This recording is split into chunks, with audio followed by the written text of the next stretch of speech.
An estimated 500 million people infected, between 50 and 100 million dead.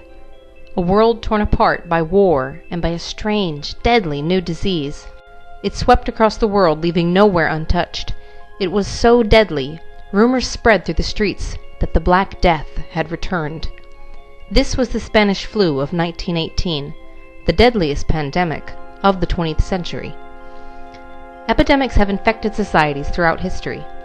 Usually epidemics come and go, but some truly stand out for their viciousness. In recent history, there has been no pandemic more devastating than the flu of 1918, sometimes called the Spanish flu or swine flu. It killed about 675,000 in the United States alone. The outbreak came in the midst of World War I, and the flu would actually kill more troops than combat. The flu of 1918 was so deadly it killed more Americans than World War I, World War II, Vietnam, Korea, and the wars in Iraq and Afghanistan combined. Yet Spanish flu was horrifying for even more reasons. It was very contagious, and it killed extremely quickly, sometimes in as few as 12 hours. It killed people in the prime of their lives, with the most victims being young, healthy people aged 20 to 40. Additionally, it killed some of its victims in bizarre, brutal ways, completely unlike a typical flu virus. Some symptoms actually closely resemble the plagues, which killed millions in the Middle Ages. But scientists have analyzed the pathogen's genome and verified it was not Black Death, which killed millions in 1918. It was just the flu. This video will cover how the flu began and how it spread across the world, the bizarre symptoms that made it so deadly, and how the flu pushed society to the very brink of collapse. If the epidemic continues its mathematical rate of acceleration, civilization could easily disappear from the face of the earth within a few weeks. Victor Vaughan, Surgeon General of the Army, October 1918. No one can be absolutely sure where the pandemic originated, but there are several theories. In northern France, there was an outbreak of a flu-like disease at a British military base in 1917. The base was located in a swampy area with lots of waterfowl and pigs. New flu epidemics often arise when people have close contact with sick birds or pigs. There was a separate outbreak of respiratory disease among soldiers from Southeast Asia who fought in World War I from 1916 to 1918. Most flus start in Southeast Asia, and some historians argue the soldier may have brought a new virus to Europe. But historian John Barry makes the case in his fascinating book, The Great Influenza, that the flu may have originated on a farm in rural Kansas by jumping from infected pigs to humans. Indeed, the first officially recognized cases of the Spanish flu emerged at a military base in Kansas. The U.S. had just entered World War I, and training and industry had ramped up at a rapid pace as the war machine fired up. But in rural Haskell County, Kansas, a war of another type was quietly beginning. Haskell County was in the grip of a deadly outbreak of what seemed to be a mysterious new disease. People in the community, farmers mostly, may have caught the new disease when a pathogen from sick pigs jumped species and began infecting humans.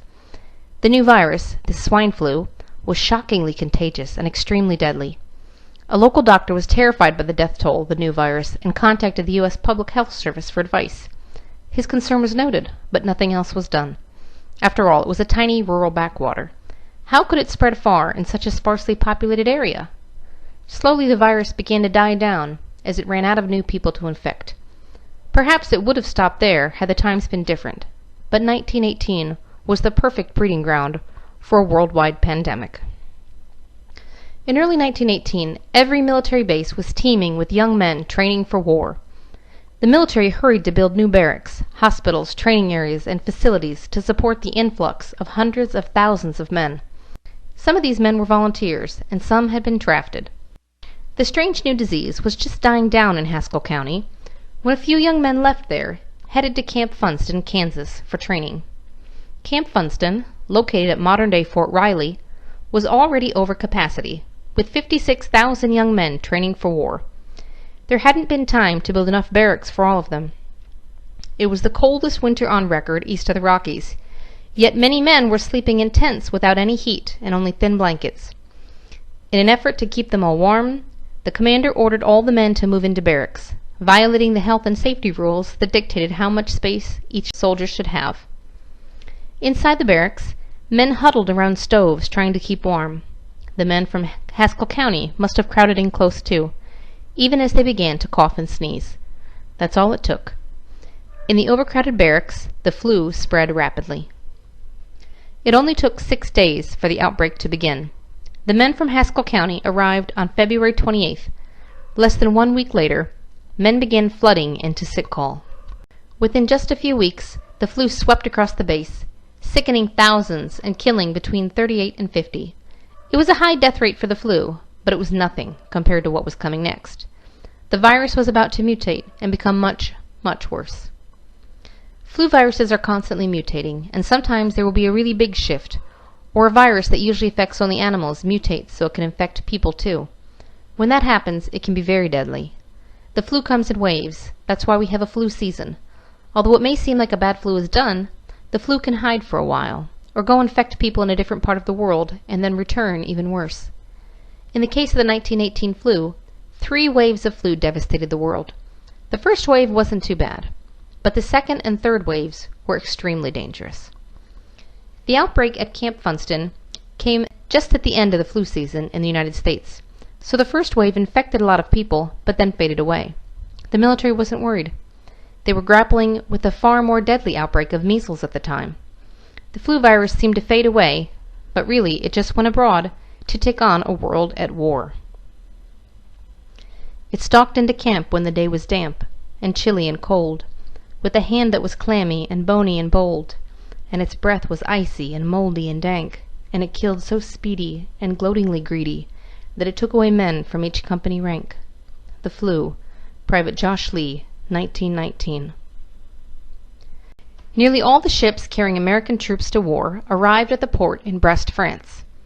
In April of 1918, just as the flu outbreak was dying down at Camp Funston, an epidemic began in Brest, and slowly began spreading throughout northern France. Despite the illness spreading in the city, more and more troops poured in. Healthy men would land, become infected, and then ship out to new duty stations and to the front line, carrying the disease through every small town and hamlet through which the armies traveled. The flu tore across France and followed the front lines into Belgium and the Netherlands. It jumped across the lines of war and began infecting the German army, actually affecting the outcomes of battle since so many troops were too sick to fight. It jumped from the German army to the German people. By May it had reached Italy, where it crossed the Mediterranean and surged into North Africa. It also arrived in England by May, riding back on boats with troops heading home. Infection and death rates began to skyrocket in Spain and Portugal. The flu gained its name, the Spanish flu, from the early infection and high mortality rate in Spain, where reported 8 million died in May. Spain was neutral in World War I, and as a result it was one of the only countries that was reporting the news without strict government censorship. Most countries didn't want to reveal to their enemies that they were battling an epidemic, and didn't want to affect their people's morale, so the governments pressured the media to hide and downplay the severity of the virus. However, in neutral Spain, the press was free to report the news accurately. Newspaper headlines in Spain screamed of an epidemic that was killing millions, while other countries only whispered of the flu. The world believed the flu was worse than Spain, when in actuality, Spain was the only one talking about it at first. The flu continued spreading beyond Western Europe. By July, it had jumped to Scandinavia and Greece. The same month, the flu crept its way into a tense Russia, where the Tsar and his family had just been executed, and the Bolsheviks were battling with other factions to see who would control the future of Russia. A boat filled with 6 sailors arrived in Mumbai, India at the end of May. First, a few dock workers reported sick. Then workers at the next docks became ill. And then men at the nearby warehouses got sick, and so on, into the city. Ships left those same infested docks and spread to other ports in Asia. Sick people boarded trains in Mumbai and spread the disease like wildfire along the railroad lines up into the subcontinent and continental Asia. The flu showed up in China around the same time, spreading inland from a dock in Shanghai. By June it had arrived in Singapore, a world trade hub where the flu infected the dock workers and spread to the local population.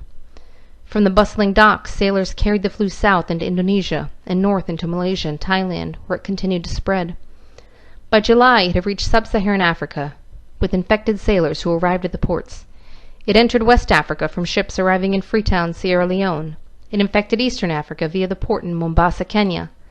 Ships arriving into Cape Town set the virus loose in South Africa. From these ports, influenza ripped its way across the continent, devastating the population. By July, it had also reached Peru and begun spreading across South America. By August, it had returned to North America. By October, it had reached New Zealand and Japan. By November, a lethal outbreak was surging across Colombia, Argentina, Uruguay, and Chile.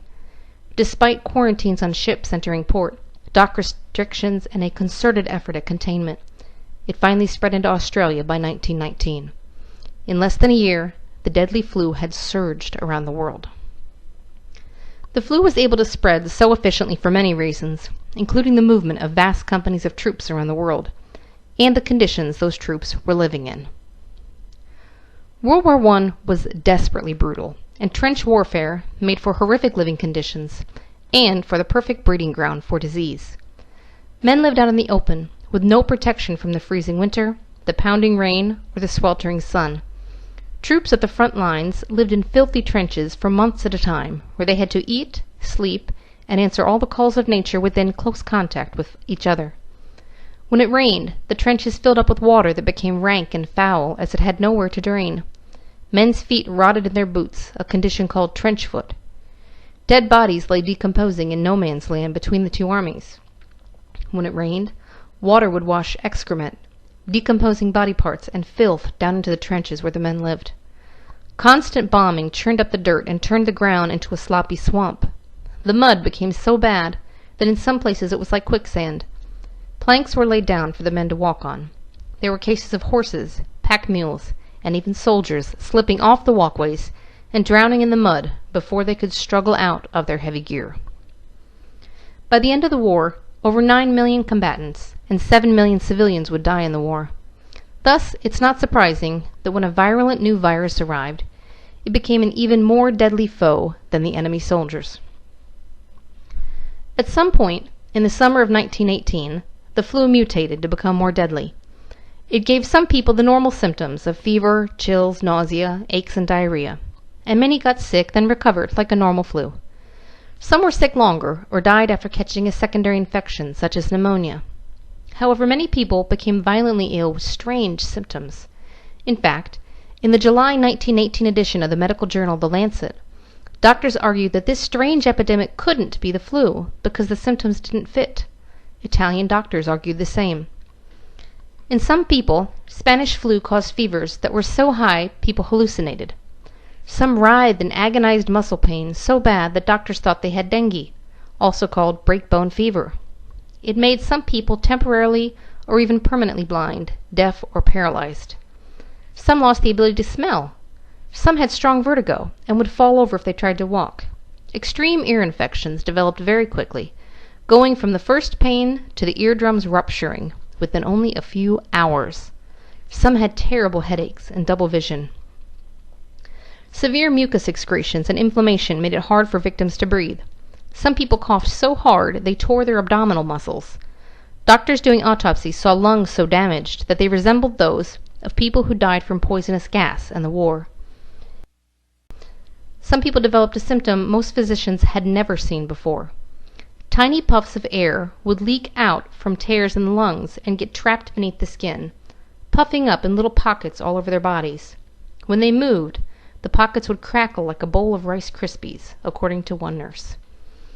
Some people developed hemorrhagic fever, which, like Ebola, causes its victims to bleed. An Army report described the flu as a rapidly escalating infection and lungs choked with blood, fatal in from 24 to 48 hours.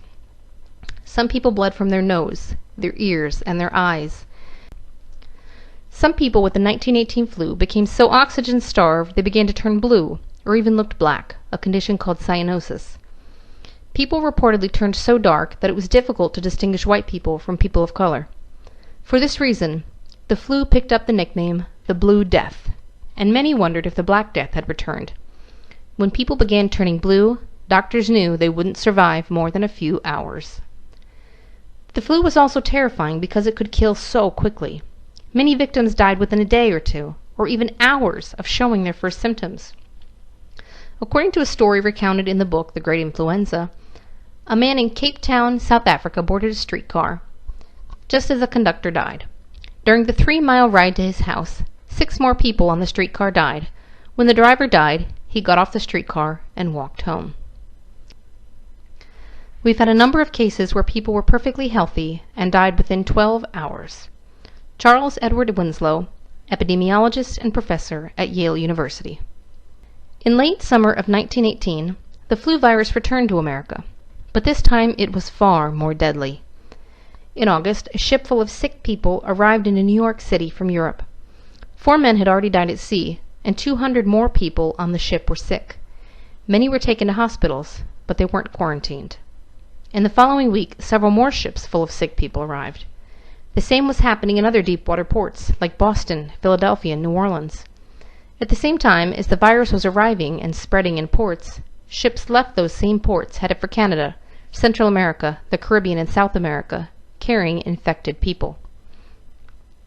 In early September, there was an outbreak at Navy Pier in Boston. The pier was quarantined, but officers still moved between bases. An officer was probably responsible for carrying the flu to nearby Camp Devens.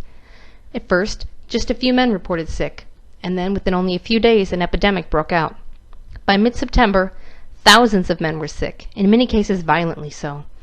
Of those who were sick, 75% were so ill they had to be hospitalized. The sheer number of patients overwhelmed the medical staff at the military hospital. The hospital had been designed to treat a maximum of 1,200 troops at one time, yet more than 6,000 patients were crammed in. Cots were stuffed into every available space, in hallways and offices, even on outdoor porches.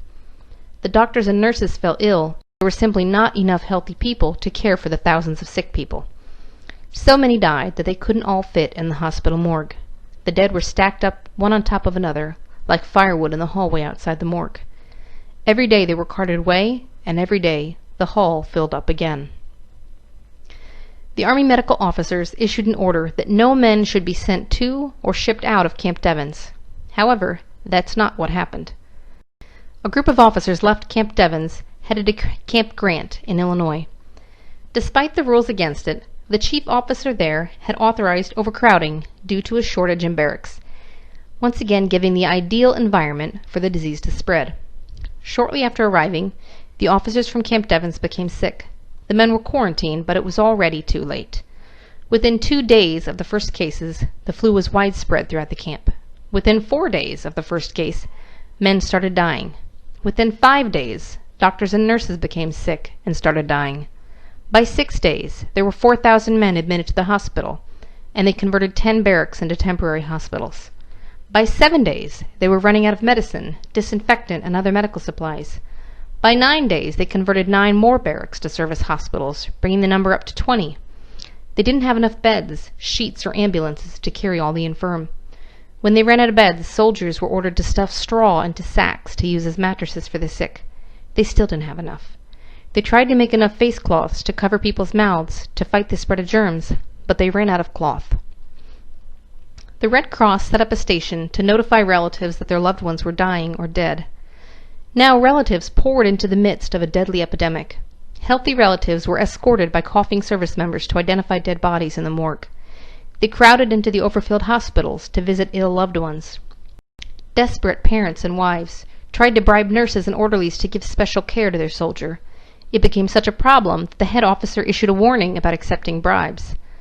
Those relatives would leave the camp and carry the infection out into the civilian community, into local towns, onto cross-country trains, and ultimately back to their own hometowns. Civilian health officials called for an emergency quarantine of Camp Grant, but the virus was already out. 4 days after the first reported case, a trainload of troops had left Camp Grant to go cross-country to Camp Hancock near Augusta, Georgia. For the journey of almost 1,000 miles, the men were packed tightly into train cars with poor ventilation. In the tight quarters, men coughed, became feverish, and began bleeding from their eyes and ears. They infected each other swiftly, and the virus swept along the train. The train stopped repeatedly along the journey to refuel, and the men who could still walk got off the train to get a break from the hacking coughs of the sick and delirious men. There they interacted with railroad workers and curious locals who had come to see the troops. They infected town after town for almost 1,000 miles. When they finally arrived in Georgia, 2,000 of the 3,000 men were so sick they needed to be hospitalized immediately. They started a new outbreak at Camp Hancock. Historians don't know how many of the men from the train died, but one report from Fort Leonard Wood claims 10%. Yet when hundreds began dying, the medical staff at the hospital stopped keeping careful records. They were just too overwhelmed by all the dead. One robust person showed the first symptoms at 4:00 p.m. and died by 10:00 a.m. The Journal of the American Medical Association. The same thing would happen at bases across America. At Camp Custer in Michigan, 2,800 troops reported sick in a single day. At the same time, hundreds of thousands of troops were still shipping out to Europe. By this point, the government knew how dangerous the flu was, so they had tried to contain the virus on ships. Visibly sick men were not allowed on the ships, but this didn't make much difference in the end. The flu virus incubates for a few days before any signs of infection are visible. On board the ships, the men were locked into their bunk rooms for most of the voyage across the sea, and armed military police enforced the segregation. On most ships, about 400 men were locked into each crowded bunk room in cramped quarters with little ventilation. Although the troops were segregated from others in the ship, they still shared the same mess hall where they all ate. They would file through, breathing the same air and touching the same tables and chairs as the group before. On one ship, called the Leviathan, the flu broke out almost immediately, despite the quarantine efforts. Within 2 days, it had overwhelmed the ship's medical services. The doctors and nurses were laid up sick alongside their patients, delirious, coughing, and blood pouring from their bodies. The blood pooled on the floor, and the nurses, who were still well enough to work, walked through the puddles, leaving bloody footprints on the deck. Finally, there were so many sick men that they began laying them on the deck of the ship out in the elements. They even lay there in storms, because the well were too overwhelmed to move them, and the ill were too sick to move themselves. At first, the deaths came spaced apart, and the officers took careful notes in the captain's log of the Leviathan. At first, they wrote the date and time of death, the name and rank of the deceased, their unit and cause of death. But only 1 week after leaving New York, the officers were so overwhelmed they wrote only name and time of death. The captain's log shows 2 deaths at 2 a.m., 1 at 2:02 a.m., 2 at 2:15 a.m. It continued like that around the clock. The healthy must have been terrified, locked onto a ship filled with a deadly plague with nowhere to escape. They began burying men at sea. At first they were solemn ceremonies, but after so many, the funerals became routine. They would read a name, say a brief prayer, and slide the body off the boat, then on to the next. The same was happening in every boat carrying troops across the ocean. Medical advisors begged the military to stop the troop movements, but the war machine needed men. At the same time, it was infecting the civilian population from port to port and along the railway lines. However, the very worst outbreak probably occurred in Philadelphia, and it was made immeasurably worse by mismanagement by leaders who ignored warnings from public health doctors. Had public health measures been implemented, perhaps much of the death and suffering could have been avoided. Philadelphia in 1918 was teeming with people. Hundreds of thousands had swarmed the city because of the new job opportunities working at steel plants, docks, railroad yards, and industries that supplied the war. Without enough housing for the influx, poor people were crowded into squalid, filthy slums that lacked indoor plumbing.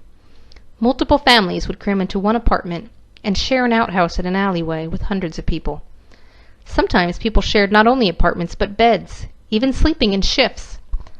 The boarding houses would rent out beds for 6 or 8 hours at a time. When one worker woke up to go to work, another worker would get into the newly vacated bed and sleep, same sheets and all. The streets were notoriously filthy, with rat infestations and gutters filled with trash, animal, and even human feces.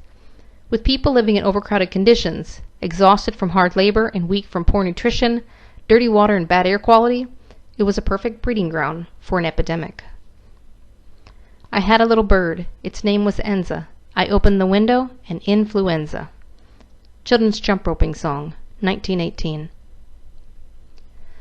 A ship full of 6 sailors arrived into the Philadelphia Navy Yard in mid-September.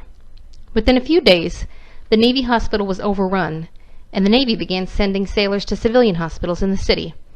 As sailors began dying, the flu spread to civilians.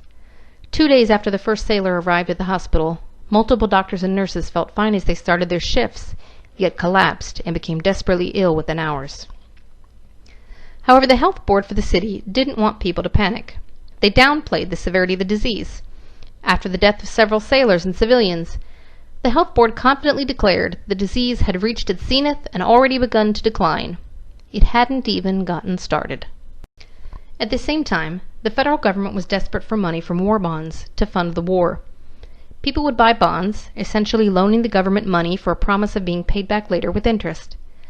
Every city had a quota of bonds they had to sell, and Philadelphia was ready to hold the Liberty Loan Parade to sell war bonds. Public health doctors begged the city to cancel the parade, terrified that it would cause the outbreak to become an epidemic.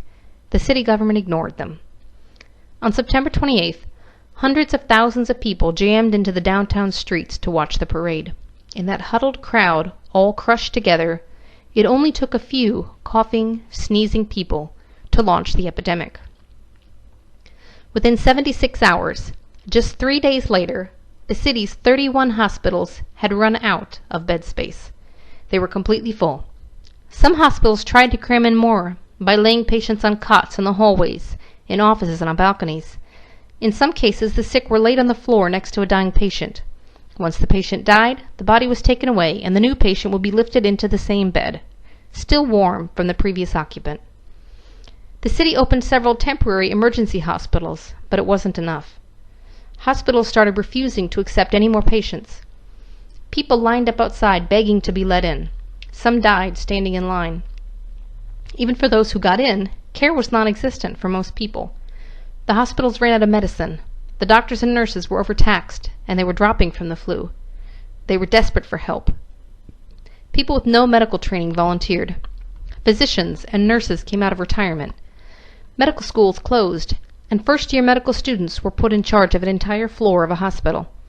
One medical student reported that during the height of the outbreak, 1/4 of all the patients in the hospital died every day. Nurses were so overtaxed, they began adding toe tags to the living so they could tag several at once. Once a patient turned blue, it was only a matter of hours to death, so they felt confident in tagging them. Sometimes there wasn't any time for any intervention. Some people died within 24 hours of contracting the flu. A nurse at Mount Sinai Hospital started her shift in the morning and suddenly fell ill. She died 12 hours after first feeling sick. The number of dead kept growing. 5 days after the city held the Liberty Loan Parade, city leaders finally acted. The health department banned all public meetings. Churches, schools, and theaters were closed. They left the bars open, but those too were closed the next day. The courts closed and city services shut down. It took only a few days for the city's operations to completely grind to a halt. Within just 10 days, Philadelphia went from a few hundred cases of flu and a couple deaths per day to hundreds of thousands of people sick and hundreds dying every day, all because they ignored public health guidelines. By 3 weeks after the parade, the death toll stood at 4,500. So many died that they couldn't be buried fast enough. Gravediggers were sick or refused to bury flu victims. The bodies started piling up inside morgues and funeral homes. Some undertakers raised their prices 500% to try and cash in. Most ran out of coffins. One funeral home that hadn't run out hired guards because people were trying to steal the coffins. People began wrapping their dead in blankets or sewing together flour sacks to use as shrouds. No one came to take the bodies, and there was nowhere to bring them, so the dead stayed in the homes. People wrapped them in blankets and set them in closed-off rooms. The bodies were laid on porches or stacked in back alleys. In the poor, overcrowded tenement houses where multiple families lived in one apartment, there were no porches or spare rooms to put the bodies. They set them in the corners or stacked them in the alleyways next to the shared outhouses and drinking water pumps. Sometimes people were so sick that the person in bed next to them would die, and they couldn't gather the strength to take the body away. The city began to smell, the stench of death hanging heavily in the air. Finally, families began digging their own graves to bury their dead. Everyone was terrified. People avoided each other. There were cases of children whose parents got sick, and the children starved because no one would go near them in case the child was sick.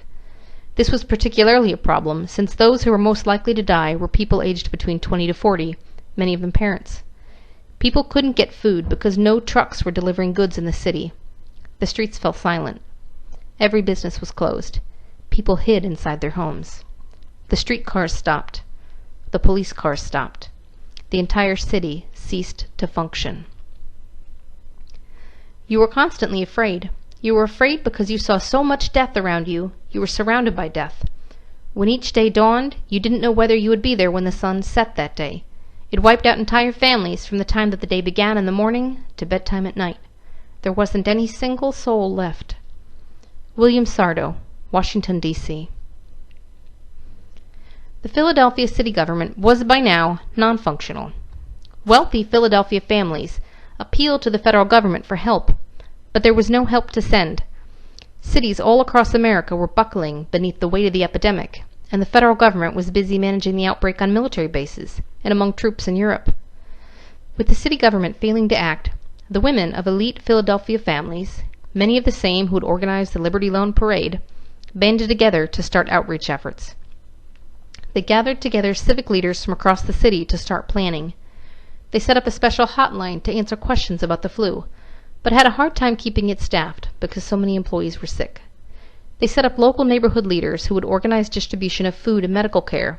They set up soup kitchens in the schools and food delivery to sick people when possible. 500 people volunteered their cars to be used as ambulances and to deliver food and drive doctors around to treat the sick. However, there was a desperate need for more volunteers, and most people were too afraid to get involved. Leaders begged for more help, but people turned away. The fabric of society began to break down. City leaders who hadn't bothered to attend meetings of the outreach effort finally got involved. They seized the city's emergency fund to pay for supplies and pay health workers. They opened additional morgues and sent out policemen to try and clear the piled-up bodies. Like the ancient plagues, people carried their dead out to the streets. There the bodies were loaded onto open trucks or horse-drawn wagons. There were no coffins, so they stacked them one on top of the other. Also, like in the days of the plague, they stopped trying to bury people individually and began digging mass graves where hundreds of bodies were dumped in. The city used construction equipment to dig long trenches and push the bodies in. Someone would stand by the trench, say a prayer, and then the steam shovels would push dirt over the piles of bodies. By late October, the epidemic was finally beginning to loosen its death grip on the city. In its aftermath, it left a death toll of 13,000. It also left thousands of orphaned children, a shortage of food and goods, and a stalled city that had to slowly grind its most basic services back into motion. Finally, it left a changed people, filled with fear, wearied by war and disease, and crushed by grief. The people of Phoenix are facing a crisis. Almost every home in the city has been stricken with the plague. Arizona Republican, November 8, 1918. In other cities and towns across America, the news was the same. In New York City, 33,000 people died before the statisticians stopped counting. Some small towns tried to keep the virus out by quarantining themselves. They shut down all businesses and canceled public gatherings. People were ordered to stay in their homes and not touch or visit others. Some towns made it illegal to shake hands. In other towns, police were dispatched to nail signs on the doors of homes where people were sick. The signs said, "Influenza," in red letters. Rumors spread in Phoenix, Arizona, that dogs spread the disease. Policemen killed dogs in the streets, and people killed their own pets. Towns in Colorado set up barricades on the roads, and men guarded them with shotguns, preventing anyone from coming in. Other towns couldn't stop the trains from rolling through on their local platforms, but they refused to let anyone step off the trains. Anyone who did was thrown in prison and quarantined. It didn't work. The virus still slipped in. The only place that escaped the worst of the wrath was San Francisco, and historians credit that to aggressive response by the local government, who listened to their public health officials. Public Health Director William Hassler quarantined all naval stations before they had any reported cases. He knew it was only a matter of time. He ordered all public schools and gathering places closed. he divided the cities into separate districts with distinct support staff so as to segregate outbreaks. He laid out plans and organized the flu response before the flu ever hit the city so they would be ready when it did. The city's government, medical, and civic organizations banded together to educate citizens on prevention such as hand washing, avoiding public places, and wearing a face mask. While Philadelphia's government was still denying there was a problem, San Francisco authorities were distributing 100,000 face masks. Police enforced the face mask rule at gunpoint and actually shot people who refused to wear masks in the streets. As the second wave diminished throughout the country, San Francisco rejoiced for having missed the flu. The flu would mutate once more and rage through the world for a third time, but infecting and killing fewer people. This time it would be less severe. This time it did hit San Francisco because they thought the flu was already over. The third wave hit the Southwest and Midwest hard, but for the rest of America, the worst of the flu had passed. Even as America woke from the nightmare, the epidemic had left its imprint. Right at the height of harvest time, farmers had been too sick to farm, and workers didn't show up to gather the food in. Food that was harvested rotted in warehouses because there was no one to transport it. There was a lag while the country tried to catch up on shipping food and goods, and store shelves and markets stayed empty for some time because goods hadn't been delivered. As winter rolled in, there was a shortage of coal and other goods. However, the weary country still rejoiced, for an armistice was signed on November 11, 1918. The war was finally over, even as the plague and its effects lingered on. In the U.S., it killed about 675,000. The flu killed an estimated 3% of the entire world population. In Latin America, the flu killed 10 out of every 1,000 people. In Africa, about 15 out of every 1,000 died, and in parts of Asia, the death rate was as high as 35 per thousand. In Tahiti, it killed 10% of the population, and in Western Samoa, 20% of the population died. In India alone, it killed about 20 million people. You may be asking yourself, could a deadly flu like that happen again? It's important to understand that the Spanish flu was devastating for a number of reasons unique to that time. However, the essential formula for epidemics still exists. Viruses sometimes jump species, for instance from pigs to human. This could happen at any time, anywhere in the world. And of course, flu viruses are constantly mutating. Usually mutations are minor, but occasionally a big mutation can happen. This has happened a few times in recent history. For instance, the Russian flu of 1889 killed about 1 million people. The Asian flu of 1957 killed about 2 million. And the Hong Kong flu of 1968 also killed about 2 million. Then in 2018, exactly 100 years after the outbreak of Spanish flu, a mutation brought a particularly deadly flu to the US and Australia. As of 2018, there is one strain of avian flu, an H5 type, that has managed to infect humans, but so far cannot jump between people. However, that particular strain of flu is frightening in its potential, according to Donald Burke, MD, former director of the Johns Hopkins Center for Immunization Research. Of the people who have been affected, it has been deadly in over 75% of cases. If that type of flu adapted to human infection, it could be catastrophic. So could it happen again? Yes, it could. As Burke said, when it comes to the probability of a pandemic flu, I think everyone would say it's not if, it's when. However, there is reason to be hopeful. When a new kind of flu emerged in 2009, a swine flu, just like the Spanish flu, officials did not waste any time acting. Public health officials acted swiftly, putting emergency epidemic plans into operation. We were lucky that the 2009 swine flu, though very contagious, was not a deadly strain, and it showed us that response matters a great deal.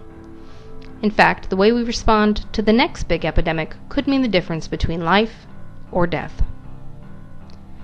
If you enjoyed this video, please click like and subscribe to Education World for more videos.